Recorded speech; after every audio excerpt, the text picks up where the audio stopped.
แล้วเบาหมอลำลงจากหานมาเปิดอ่านขอความเสียงเด้น้อยโอ้ยมันเป็นสำเนียงเข้ามาแล้วว่าห่างกันน้ออายเหตุผลหยังหลายพอบ่คือบ่อธิบายให้หัวเรื่องลานางเอ๋ยนางพอสิฮู้แม่นครบถ้วนเหตุผลนั่นว่าแม่นหยัง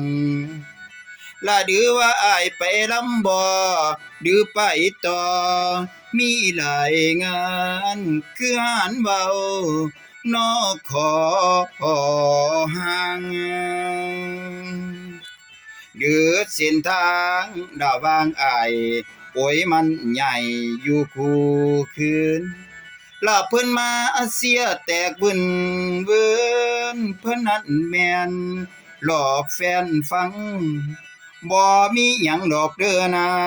งอายฮักเดียวคือแฟนนี่อาย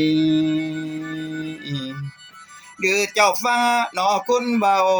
แฟนไปดำบ่กลับง่ายไปได้คืนไปคู่มือบ่เห็นหน้าบ่เต้ามาหรือเจ้าไปพ่อนอคนนา ผู้เข้ามาหลอกเที่ยวมาบ่นอมาคนพ่อคู่มือบ่นออ้องอ้อน้องแม่นผู้งามลาขอความมาไม่กะบ่เด้งมีขอความกาให้อุกใจเด้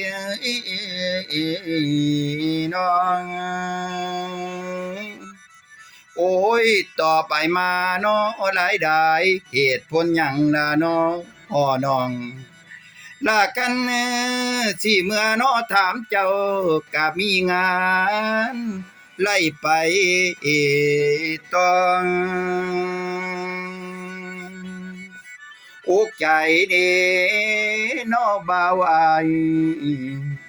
หมอลำให้ใส่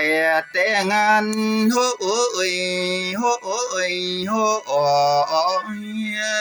ยเอียลานาง